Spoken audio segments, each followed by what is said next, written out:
Hello बच्चों। स्वागत है आप लोगों की अपनी यूट्यूब चैनल शिक्षा हब में। तो स्टूडेंट्स, कैसे हो आप लोग? मुझे उम्मीद है कि आप लोग बहुत ही अच्छे होंगे और अपनी पढ़ाई अच्छे तरीके से कर रहे होंगे।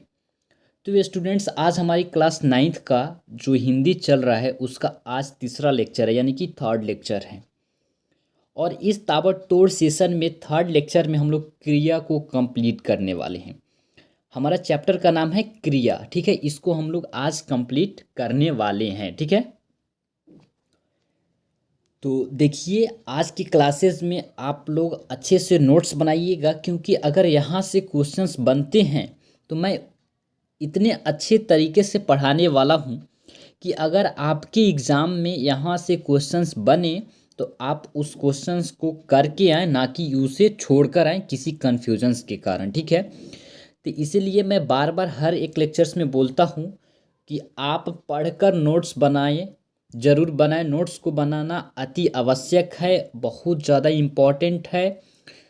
और एक विद्यार्थी का जो कुंजी होता है आपका नोट्स ही होता है, ठीक है। आप उसी के थ्रू किसी एग्ज़ाम्स को क्रैक कर सकते हो, ठीक है। क्योंकि आप कितना ही लेक्चर्स को अटेंड करोगे, ऐसा आप ज़्यादा इतना ज़्यादा ज्ञानी नहीं हो कि लेक्चर्स को अटेंड करते ही आपके दिमाग में वो सारी बातें आ सके। सारी बातें तो नहीं आती है, बट कुछ कुछ बातें आपके दिमाग में डायरेक्ट एंटर कर जाती है। लेकिन कुछ ऐसे जो बात होते हैं जो आपको नहीं समझ में आता है, तो वहीं अगर आप नोट्स बनाए रहेंगे और उस नोट्स को बार बार रिवीजन करेंगे, पढ़ेंगे, देखेंगे, तो आप उस सारी चीज़ों को याद कर पाएंगे और समझ पाएंगे, और आपको रिकॉल करने में भी मदद करेगा, ठीक है। तो चलिए अपनी क्लासेस को स्टार्ट करते हैं, ठीक है। और एक बात, जो भी बच्चे अगर नहीं जानते हैं तो ज़रा गौर से सुनिएगा, ठीक है, कि हमारे चैनल्स के थ्रू आपको फ्री ऑफ कॉस्ट पढ़ाया जा रहा है CHS एंट्रेंस एग्ज़ाम्स 2023 के लिए। अभी हमारी क्लासेस प्रॉपर नाइन्थ क्लास के लिए शुरू किया गया है। जैसे भी अगर आप किसी भी क्लास में हैं और आप चाहते हैं कि आपके लिए भी एक क्लास चालू किया जाए, अगर क्लास सिक्स्थ में है और 11th में, तीनों स्ट्रीम से किसी भी स्ट्रीम से, तीनों में से, और आप चाहते हैं कि आपके लिए क्लास स्टार्ट किया जाए, तो आप ज़्यादा से ज़्यादा कमेंट करें, आपके लिए भी क्लास स्टार्ट कर दिया जाएगा, ठीक है। तो चलिए अपनी क्लासेस को शुरू करते हैं। हम लोग पढ़ने वाले हैं क्रिया। तो हम जानेंगे आखिर क्रिया क्या है, क्रिया किसे कहते हैं, और अगर हमारे एग्ज़ाम में यहाँ से क्वेश्चंस बने तो हम उसको कैसे कर पाएंगे, ठीक है। तो सबसे पहले क्रिया को जानते हैं, ठीक है। देखिए यहाँ पे क्रिया वाक्य को पूर्ण बनाती है, ठीक है। ज़रा गौर से सुनिएगा। कुछ बच्चों का नहीं, एक दो ऐसे बच्चे थे, उनका मैसेज आया था कि सर कुछ ऐसा बातें हैं जो हमको समझ में नहीं आ रही है, थोड़ा अच्छा से समझाइए और ट्रिकली समझाइए। तो बाबू, हर एक चीज़ में ट्रिक नहीं लगाया जा सकता। और रही बात अच्छा से समझाने का, तो हम बहुत ही अच्छा से समझाने का कोशिश करते हैं। आपका यही बात है, हम आपको बता दें कि थोड़ा सा जो आपका लेवल है उससे हाई लेवल का जो कंटेंट मैं लेकर आ रहा हूँ उसी को बता रहा हूँ, तो आपको समझ में नहीं आ रहा है, ठीक है। तो आज से हम आपके लेवल का है वहीं लेकर आया हूँ, आपसे थोड़ा सा हाई लेवल का जो मैं लेकर आ रहा था उसको मैं साइड कर दिया हूँ। तो मुझे उम्मीद है कि अब से आपको समझ में आएगी, और पहले भी आ रही थी, कुछ ऐसे टॉपिक्स थे जो आपको नहीं आ रहा था, ठीक है। तो देखिए, क्रिया वाक्य को पूर्ण बनाती है। इसे ही वाक्य का विधेय कहा जाता है, विधेय, ठीक है, कहा जाता है। ध्यान से सुनिएगा। वाक्य में किसी काम के होने का भाव क्रिया ही बताती है। आपका जो वाक्य है, जो सेंटेंस है, जो बनता है वाक्य या सेंटेंस, उसमें किसी भी काम का होने का जो भाव प्रकट होता है ना, कि आखिर इस काम से क्या चीज़, कौन सा भाव प्रकट हो रहा है, वह काम आपका क्रिया ही करती है, ठीक है। क्रिया ही आपको बताती है कि हाँ, इस सेंटेंस से किसी काम का यही भाव प्रकट हो रहा है, ठीक है। तो आप अगर नहीं समझे तो थोड़ा सा एग्जाम्पल्स के थ्रू हम समझाने का कोशिश करेंगे, क्योंकि हर एक तरीके से समझाने का मैं कोशिश करूँगा। आप पहले क्या कीजिए, एक बात हम आपको बताते हैं। देखिए, पहले हम इसको हटा देते हैं, ठीक है। चलिए, इसको हम हटा दिए। आप नहीं जानते हैं कि यहाँ पे कुछ है, ठीक है। और इसको भी हम हटा देते हैं, ठीक है। आप नहीं जानते हैं कि यहाँ पे कुछ लिखा हुआ है। और अब ज़रा इसको क्या कीजिए, आप इस सेंटेंस को पढ़िए। लड़का मन से है और परीक्षा पास करता है, ठीक है। अच्छा, एक मिनट। यह एक सेंटेंस अगर आप लिखते हैं कि लड़का मन से है और परीक्षा पास करता है, और यहाँ से आप नहीं जानते हैं कि यहाँ पे कुछ लिखा हुआ है, ठीक है, और यहाँ पे कुछ लिखा हुआ है। आप यही जानते हैं कि हमारे पास मुख्य रूप से जो सेंटेंस है यही है। तो क्या आप बताइए, इस वाक्य से क्या यह आपका वाक्य पूर्ण है? नहीं है। और क्या इस वाक्य से मतलब किसी भी चीज़ का, किसी भी काम का भाव प्रकट हो रहा है? नहीं हो रहा है। तो आपका जो क्रिया है यही काम करती है, किसी भी वाक्य को पूर्ण बनाती है, और उससे जो कार्य होता है उसके भाव को बताती है या प्रकट करती है। अब आप क्या कीजिए, इसको हम इरेज करते हैं, हटा देते हैं। अब हटा दिए। आप यहाँ देख रहे हैं इस सेंटेंस को, तो ज़रा आप इसको पढ़िएगा। लड़का मन से पढ़ता है, ठीक है। क्या करता है? तो पढ़ता है, और परीक्षा को पास करता है, परीक्षा पास करता है। तो आप समझ गए कि आपका जो क्रिया है यही है, ठीक है। तो आप समझ जाइए कि जो आपकी क्रिया है वह किसी भी सेंटेंस को पूरा करता है, वाक्य को पूरा करता है, और उसमें होने वाले काम की, जो काम है उसके भाव को प्रकट करता है। और अगर आपसे सेंटेंस दे दिया जाए और पूछा जाए कि रेखांकित शब्द क्या है, तो आप आसानी से बता सकते हैं कि यह रेखांकित जो शब्द है यह हमारा क्रिया है। इसी को हम लोग क्रिया कहते हैं। तो आप आसानी से समझ पाए होंगे कि क्रिया आखिर क्या है, और हम किसी सेंटेंस में अपने क्रिया को कैसे खोज सकते हैं। हमारे सेंटेंस जो दिए रहते हैं उसमें क्रिया कौन होता है, यहाँ से हम क्लियर कर चुके हैं, और आगे भी क्लियर और अधिक कर देंगे, ठीक है। तो मुझे ऐसा उम्मीद है कि आप समझ गए होंगे कि आखिर क्रिया किसे कहते हैं। तो चलिए नेक्स्ट आगे बढ़ते हैं, छोड़िए इसको, आपसे ज़्यादा का है, ठीक है। आप आइए। उसके बाद देखिए, यहाँ पे मुख्यतः क्रिया दो प्रकार के होते हैं। अगर एक बात मेरा गौर से सुनिएगा, अगर एग्जाम में आपके यहाँ से क्वेश्चंस बनते हैं इस टॉपिक से, इस चैप्टर से, या इस अध्याय से, जो भी बोले, अगर क्रिया जो चैप्टर है, अध्याय है या टॉपिक, अगर इससे आपका क्वेश्चन एग्ज़ाम में बनता है, तो मुझे ऐसा लगता है कि ये क्वेश्चंस आपके यहाँ से पूछे जा सकते हैं कि हमारे क्रिया कितने प्रकार के होते हैं, ठीक है। तो देख लो बाबू, आपका जो यह क्रिया होता है यह दो प्रकार का होता है। कितने प्रकार के? दो प्रकार के होते हैं। कौन कौन से? तो एक सुनो, पहला जो हमारा क्रिया है वह पहला हमारा क्रिया है सकर्मक क्रिया। जरा गौर से सुनिएगा, इसके नाम से आप जानने का कोशिश कीजिएगा, ना कि डिफिनेशन से। अगर आप इसके नाम को अच्छा से तोड़ तोड़ कर समझ लेते हैं, खंडित करके समझ लेते हैं, तो आप इसका डिफिनेशन खुद व खुद बना लेंगे। खुद बना लेंगे अपनी डिफिनेशन, इसका इसका परिभाषा, और जान जाएंगे कि आखिर यह सकर्मक क्रिया होता क्या है, इसका काम क्या है, यह कौन सा इसका रूप है।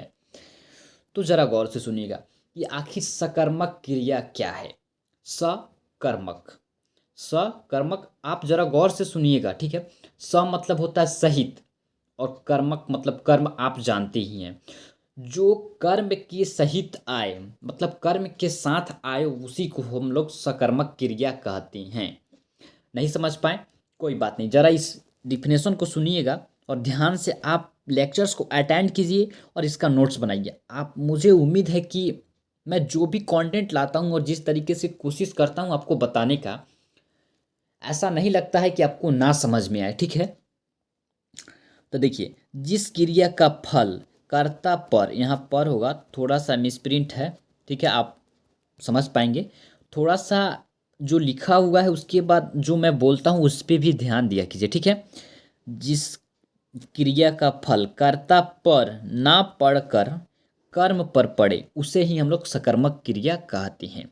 और इस डिफिनेशन को आप यहीं पे छोड़ दें, ठीक है। इस डिफिनेशन को आप यहीं पे छोड़ दें, क्योंकि मुझे ऐसा मालूम है, मुझे ऐसा लग रहा है, और मैं जान भी रहा हूँ कि आप नहीं समझे होंगे इस डिफिनेशन के थ्रू, ठीक है। तो चलिए आगे चलते हैं, थोड़ा सा यहाँ देखिएगा आप। यह आवश्यक है कि वाक्य की क्रिया अपने साथ कर्म लाए। जो वाक्य का हमारा क्रिया है, आपको यहाँ हम बताए थे ना, यह हमारा जो क्रिया है वो साथ में अपना कर्म लाए, ठीक है। और कर्म क्या होता है अभी ही हम आपको बताएंगे, ठीक है। कर्ता कौन है, कर्म कौन है और क्रिया कौन है, इस सारे की सारी चीज़ें हम आपको बताएंगे। देखिए, यह आवश्यक है कि वाक्य की क्रिया अपने साथ कर्म लाए। यदि क्रिया साथ कर्म नहीं आती है, यदि क्रिया के साथ कर्म नहीं आती है तो वह अकर्मक ही कहलाएगी। नीचे लिखे वाक्य को देखें। अब देखिए, यहाँ पे आपके पास दो एग्जाम्पल लिए हैं हम, और इसमें ही हम क्लियर कर लेंगे कि कर्म क्या है और क्रिया क्या है। क्रिया तो आप जान गए हैं, और इसमें आपका हो जाएगा क्लियर कि कर्म क्या है। और उसके बाद आपको आगे हम बता देंगे कि कर्ता क्या है, कर्ता कौन है, ठीक है। और उसके बाद तीनों को एक साथ बता देंगे कि यह क्रिया है और यह कर्म है और यह कर्ता है, ठीक है। तो चलिए, पहला आप एग्जाम्पल देखेंगे, प्रवर अनु पढ़ता है। देखो, प्रवर जो नाम है, प्रवर अनु जो लिखा है, यह एक किसी व्यक्ति का नाम है, ना कि कुछ ऐसा शब्द है।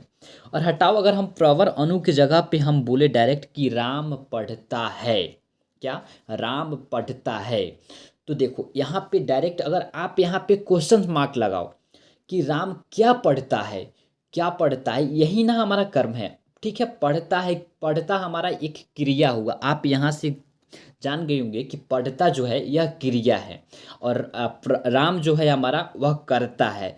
अगर राम हो, श्याम हो, सीता हो, गीता हो, ये जितने भी नाम आते हैं ना, वो हमारे कर्ता होते हैं। यानी कि जिसके द्वारा किसी काम को किया जाता है वही हमारा कर्ता होता है। अगर आप किसी काम को करते हो तो आप करता हो, क्योंकि उस काम को करने वाला ही आप हो, तो आप ही ना करता होंगे। तो आप इससे समझ गए होंगे, मुझे उम्मीद है। तो देखिए, राम पढ़ता है, ठीक है, पढ़ता है, क्रिया तो यहाँ पे हो रही है राम के द्वारा, यहाँ पढ़ रहा है। लेकिन कर्म क्या किया जा रहा है, यहाँ पे कुछ किया जा रहा है। पुस्तक पढ़ रहा है, पुस्तक में भी रामायण पढ़ रहा है कि गीता पढ़ रहा है कि कुरान पढ़ रहा है, क्या पढ़ रहा है, ऐसा कुछ यहाँ पे नहीं बताया गया है। तो यह कर्म विहीन है, तो यह सकर्मक क्रिया नहीं हो सकती है, ठीक है, या नहीं हो सकता है। क्योंकि सकर्मक यानी कि कर्म के सहित होना चाहिए, वही क्रिया हमारी सकर्मक क्रिया कहलाती है, ठीक है। बार बार मैं बोल रहा हूँ, आप समझिए। दूसरे एग्जाम्पल्स को देखते हैं। उसके बाद देखिए, प्रवर अनु पुस्तक पढ़ता है। तो हम परवर के हटाकर राम लिखते हैं, राम पुस्तक पढ़ता है। तो देखो, राम जो है पढ़ता है, क्या पढ़ता है, तो पुस्तक पढ़ता है। यहाँ पे कर्ता के द्वारा कर्म भी किया जा रहा है, ठीक है, कर्म किया जा रहा है। क्या किया जा रहा है कर्म में, तो पुस्तक पढ़ा जा रहा है। आप अभी पढ़ रहे हो तो आप अपना कर्म कर रहे हो, क्योंकि इसलिए कर रहे हो कि अगर हम पढ़ रहे हैं तो हमें CHS इंट्रेंस एग्ज़ाम देकर हम अच्छे से एडमिशन ले लेंगे। तो आप इसके लिए कर्म कर रहे हो, क्या, अपना पढ़ाई कर रहे हो। तो राम भी पुस्तक पढ़ रहा है अपने जानकारी के लिए, तो यह कर्म युक्त है। तो यह कर्म युक्त है, तो यह सकर्मक क्रिया है। मुझे उम्मीद है कि आप समझ गए होंगे। चलिए देखिए, अब जो भी डाउट है मुझे कमेंट जरूर कीजिएगा। इतना मैं बता दिया ना, इतना मुझे उम्मीद है कि आप समझ पाए होंगे, ठीक है, समझ गए होंगे, सॉरी। प्रथम और द्वितीय दोनों वाक्य में पढ़ना क्रिया का प्रयोग हुआ है। पढ़ना जो है क्रिया है। और आप क्रिया को कैसे पहचान पाएंगे, मैं आसान भाषा में और भी आगे बताने वाला हूँ, ठीक है।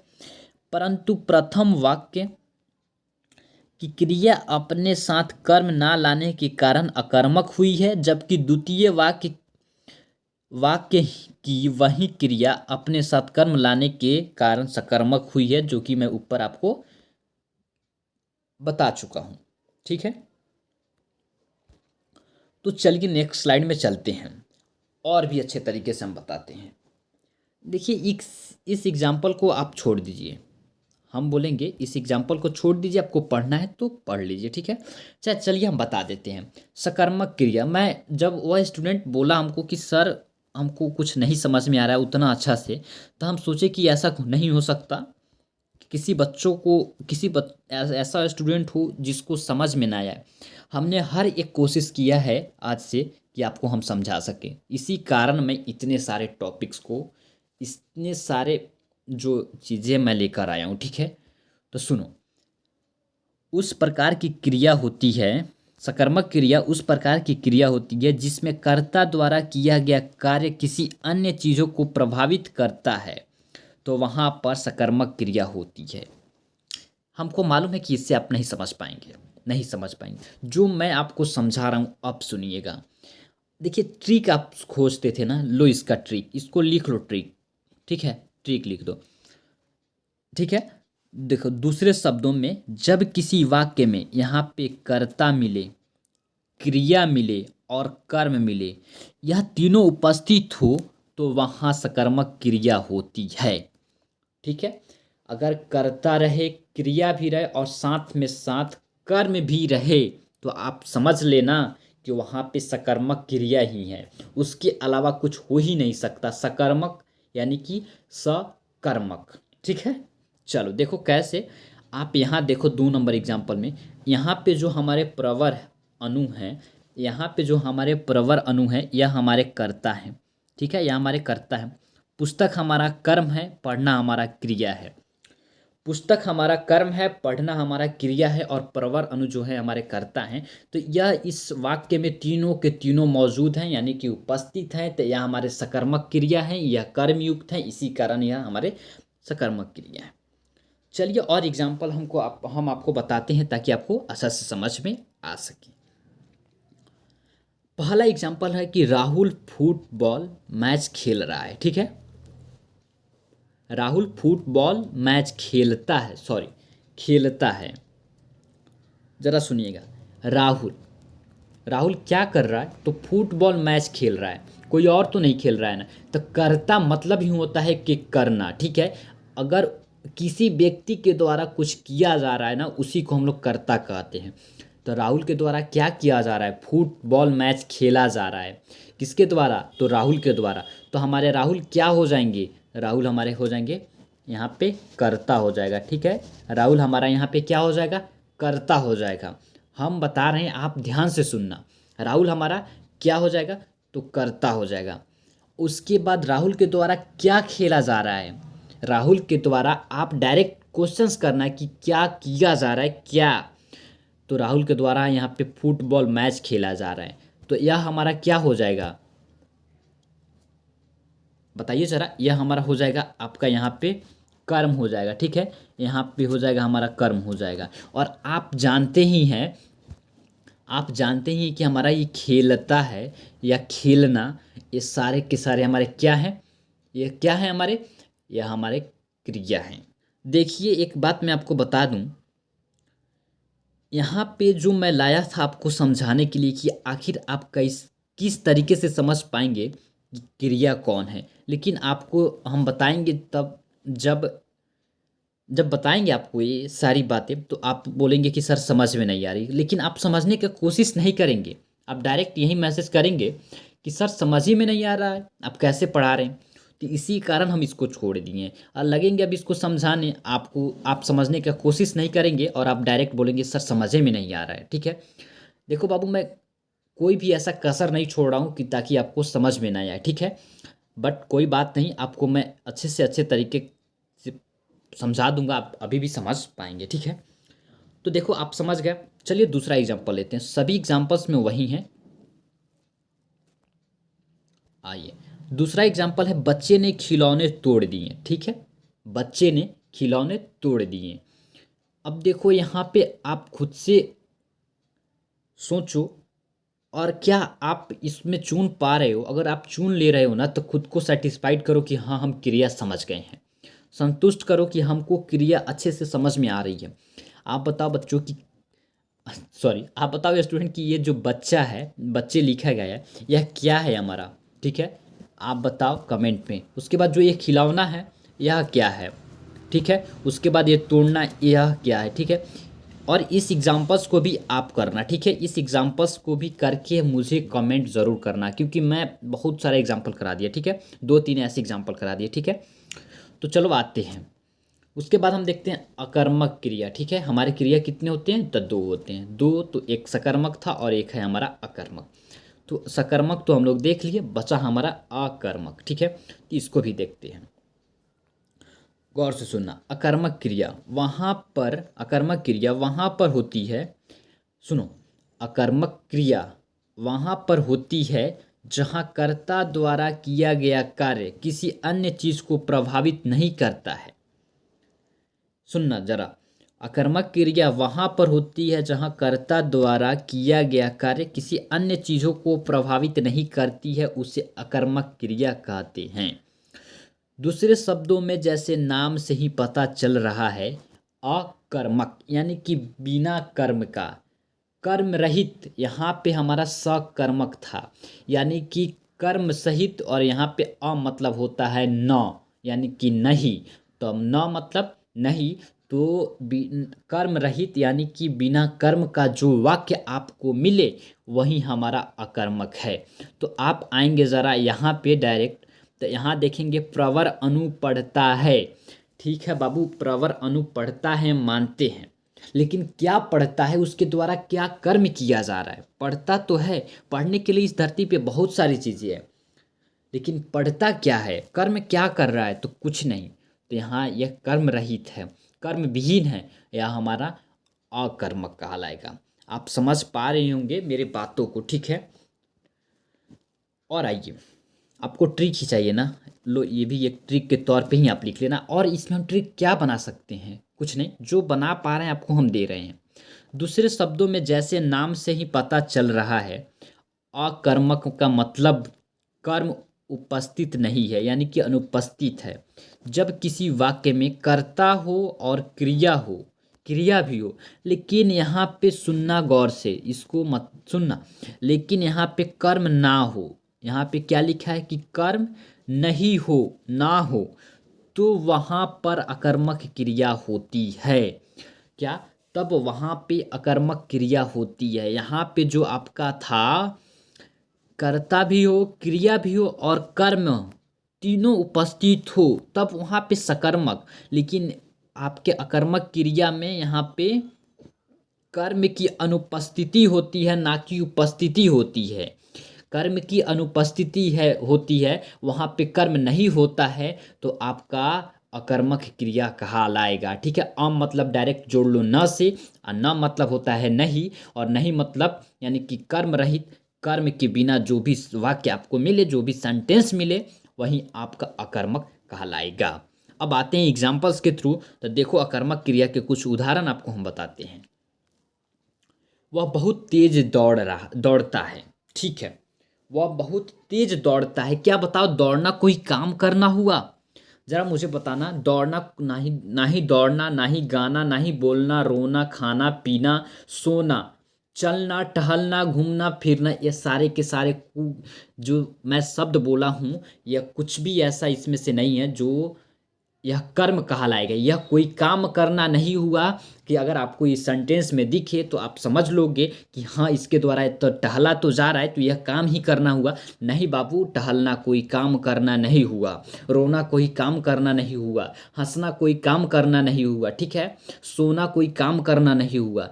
तो आप जान जाओ, यह कर्म रहित है, यह शब्द कर्म रहित है। इसमें कर्ता तो है, क्रिया तो है, लेकिन यहाँ पे कर्म नहीं है, तो यह हमारा अकर्मक है। ठीक है, ऐसा ही वह दिन भर गाता है। गाना मत सॉरी गाता कोई कर्म करना नहीं हुआ, यह कोई कर्म नहीं है, तो यह भी हमारा अकर्मक ही कहलाएगा, अकर्मक ही कहलाएगा।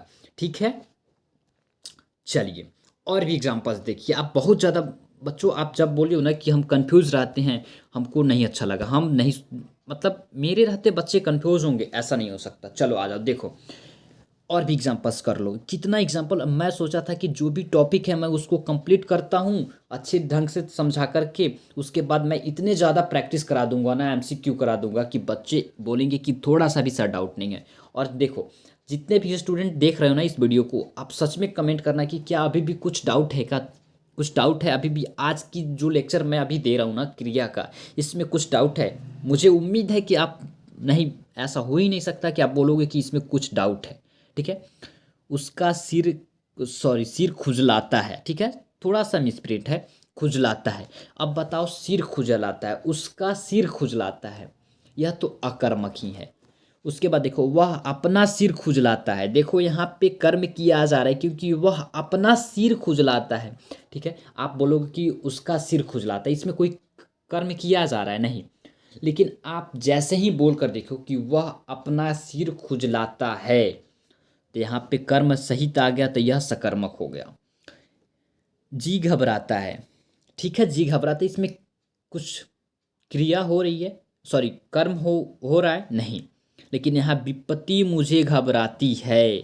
क्या घबराती है? विपत्ति, विपत्ति आने पे मुझे घबराती है। समझ पा रहे होंगे मेरे बातों को। तो यह हमारा सकर्मक है, यह हमारा अकर्मक है।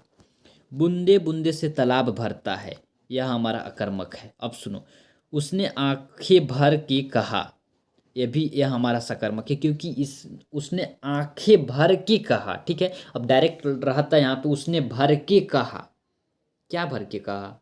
यहाँ पे कोई कर्म हो ही नहीं रहा। गिलास भरा है, अकर्मक है। गिलास भरा है, यह तो अकर्मक है। उसने गिलास भरा है, यह सकर्मक हुआ। मुझे उम्मीद है कि इतने सारे एग्जाम्पल्स, इतने सारे बातों को कहने के बाद आप समझ पाए होंगे, और नहीं समझ पाए हैं तो हम बहुत सारे कोशिशें कर रहे हैं कि आपको हम बता दें। थोड़ा सा एडवांस लेवल है, थोड़ा सा हाई लेवल है, आप समझेंगे ज़रा। अगर आपको नहीं समझ में आ रही होगी तो इसको स्किप करके आप आगे जा सकते हैं।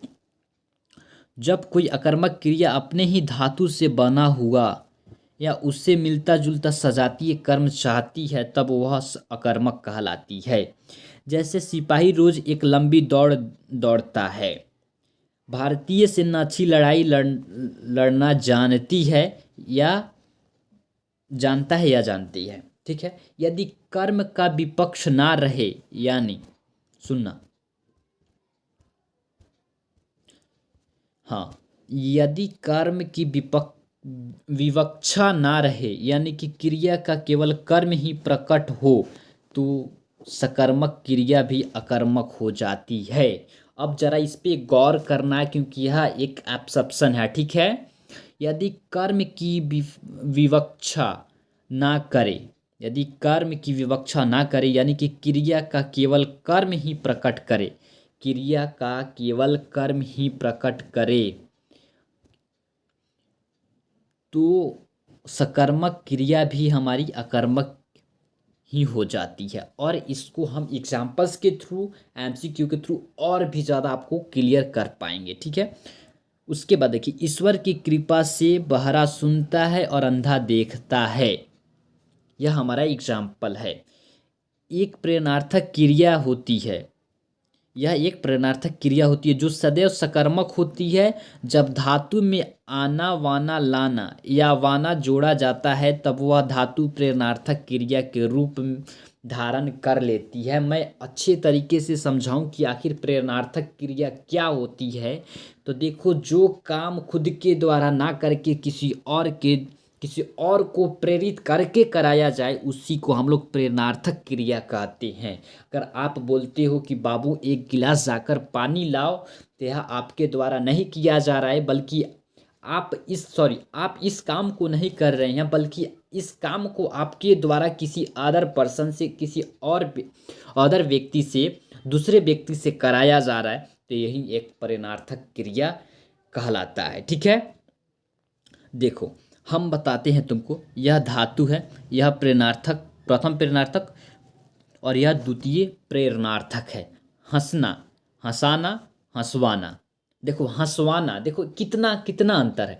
पहले हमारा धातु है जो हंसना है, और इसी धातु में वाना खाना, सॉरी वाना लाना और आना, ये सारे जोड़ जाते हैं, तो हमारे जो प्रेरणार्थक क्रिया कहलाने लगते हैं। देखो, हंसना, हंसवाना, सुनना, सुनाना, सुनवाना, देखो कितने ज़्यादा डिफरेंस है। ठीक है, उसके बाद जिलाना, जिलवाना। ठीक है, धो धुलाना, धुलवाना। ठीक है, आप समझ पाए होंगे मेरे बातों को। देखो उसके बाद देखो, शेष में आप आना वाना लाना लवाना जोड़कर प्रेरणार्थक रूप रूप बनाए। ठीक है, शेष में। ठीक है, उसके बाद देखो, वह पढ़ जल, इसमें अगर आप जोड़ोगे जल मतलब जलाना, लाना इसमें जोड़ोगे तो जलाना हो जाएगा, प्रेरणार्थक क्रिया बन जाएगा। मल, तो इसमें क्या जोड़ोगे अब देखो, तुम जोड़ना, ठीक है, आप लोग जोड़कर देखना इसको, ठीक है, हम बोल दे रहे हैं। भर गल और सोच, देखो सोच में जोड़ोगे क्या जोड़ोगे, सोचवाना, ठीक है। और उसके बाद बन देख निकल, और निकल में जोड़ोगे वाना, तो निकलवाना हो जाएगा। उसके बाद देखो भेजना, भिजवाना, टूटना, तोड़वाना। अर्थात जब किसी क्रिया को कर्ता कारक स्वयं नहीं करके किसी अन्य को करने के लिए प्रेरित करे तब वह क्रिया प्रेरणार्थक क्रिया कहलाती है। जो कि मैं आपको आसान भाषा में बता चुका हूँ, जो कि मैं आपको आसान भाषा में बता चुका हूँ कि अगर कोई भी काम खुद से ना करके किसी अदर व्यक्ति से कराया जाता है, आपके द्वारा प्रेरित करके कराया जाता है, वही प्रेरणार्थक क्रिया कहलाता है। प्रेरणार्थक रूप अकर्मक एवं सकर्मक दोनों प्रकार की क्रिया से बनाया जाता है। प्रेरणार्थक क्रिया बन जाने पर अकर्मक क्रिया भी सकर्मक रूप धारण कर लेती है। हमारा जो प्रेरणार्थक क्रिया है इसका जो रूप बनाया जाता है, अकर्मक और सकर्मक दोनों का योगदान रहता है। लेकिन जब यह क्रिया प्रेरणार्थक हो जाती है तो इसमें जो भी अकर्मक क्रियाएं होती है वह सकर्मक रूप धारण कर लेती है, यानी कि सकर्मक रूपों में बदल जाती है। आ जाओ नेक्स्ट।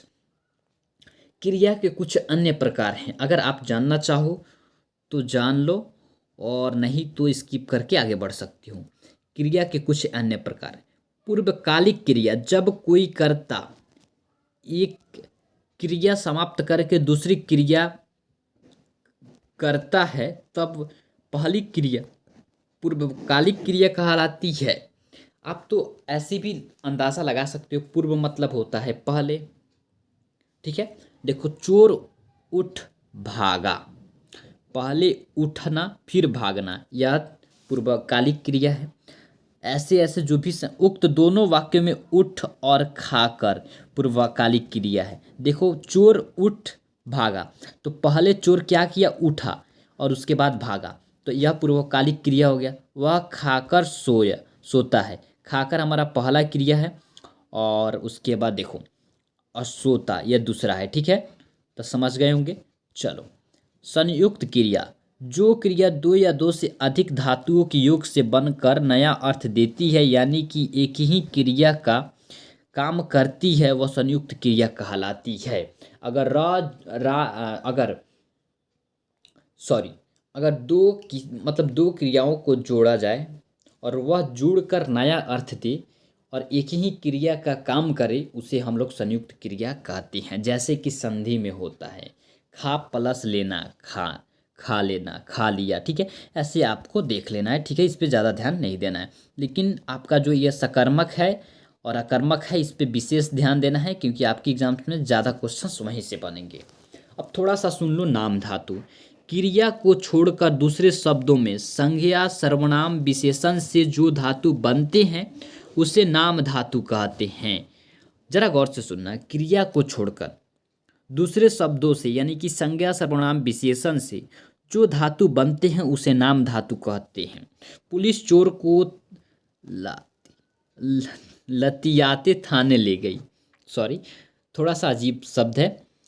पुलिस चोर को लतियाते थाने ले गई। उसके बाद देखो एक और एग्जांपल, वे दोनों बतियाते चले गए। और एक ये देखो यह क्या है, आप मुझे कमेंट में ज़रूर बताना, ठीक है।